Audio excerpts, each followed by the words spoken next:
Hey guys, it's Jenny and I'm back with another book review. And this time it's going to be on The Interpretation of Murder by Jed Rubenfeld, which I mentioned in my book review just before Christmas. So like I normally do, I will start by reading the back of the book. Manhattan, 1909. On the morning after Sigmund Freud arrives in New York on his first and only visit to the United States, a stunning debutante is found bound and strangled in her penthouse apartment, high above Broadway. The following night, another beautiful heiress, Nora Acton, is discovered tied to a chandelier in her parents' home, viciously wounded and unable to speak or to recall her ordeal. Soon Freud and his American disciple Stratham Younger are enlisted to help Miss Acton recover her memory and to piece together the killer's identity. It is a riddle that will test their skills to the limit and lead them on a thrilling journey into the darkest places of the city and of the human mind. So like the blurb says, this book was set in 1909 and it's based on the premise that when Freud actually went to America on his first and only visit in 1909, he always mentioned that something bad happened to him and he's basically blamed all of his ailments on what happened to him in New York, and that Americans were like these harsh, brash, savage people, and that it's been a mystery to everyone as to what actually happened in America, what like upset Freud so much. And so the book is based on like kind of telling you the story of what happened in New York on Freud's visit. Now in the first chapter we meet numerous characters, but we follow them throughout the book. So there's a few different kind of storylines going on at the same time, and the book is actually split into 5 parts as well. So there's a lot of sections throughout the book. We first meet Stratham Younger, as was mentioned on the back of the book, and he is a budding psychoanalyst in a time of 1909 when psychoanalysis was not the most popular subject, and Freud and his theories were generally frowned upon. Psychoanalysis and Freud's theories are like really in their infancy.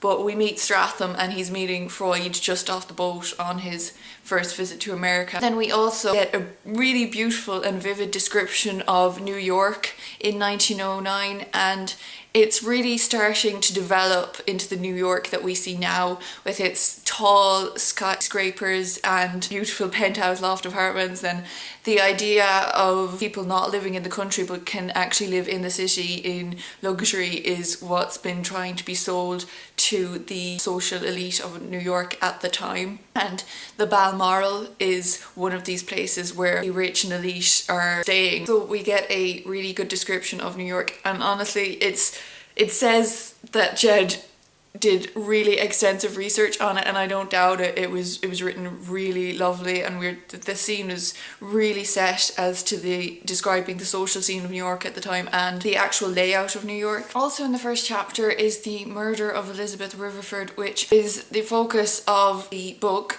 but also because Elizabeth Rutherford was killed at the beginning of the book. She was strangled and whipped and just beaten in a really cruel way. But then Nora Acton, debutante in New York society, was also bound and hung to a chandelier and whipped in the same way that Elizabeth Rutherford was, but she lost her memory. So the whole focus of the book is trying to find out who killed Elizabeth Rutherford and who has done this to Nora Acton.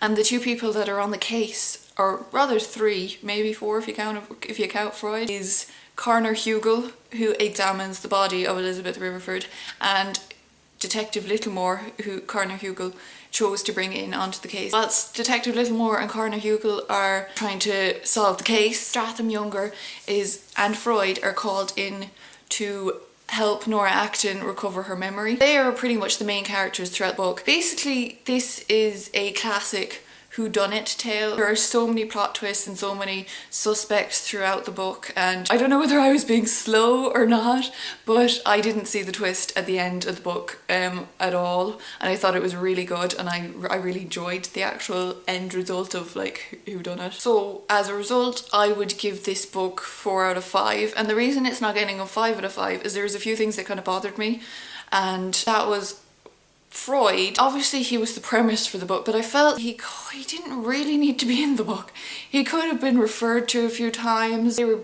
All of the psychoanalysis was based on Freud's theories, but I felt like he still could have been a student of Freud and worked the whole book through his theories, but I don't think Freud necessarily needed to be a character in the book. I felt like he was put in for the sake of it. And the other thing was a whole kind of subplot of Stratham being really interested in Hamlet and discovering the meaning of the soliloquy in Hamlet, the to be or not to be, which is famous. I think pretty much everyone knows that. Again, I don't know if that was completely necessary throughout the book.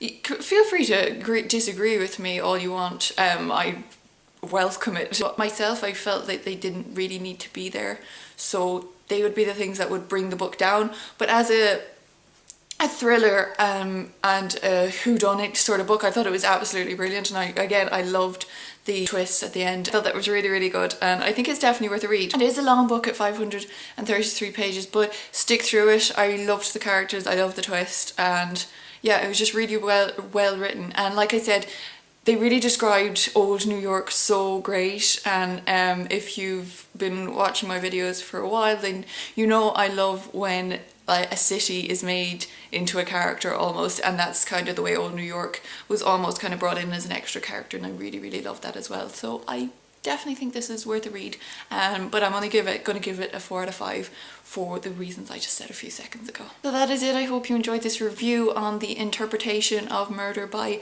Jed Rubenfeld. It is a 4 out of 5, and I hope you go check it out. Thanks for watching, guys. I hope you're good, and I will see you in my next video. Bye.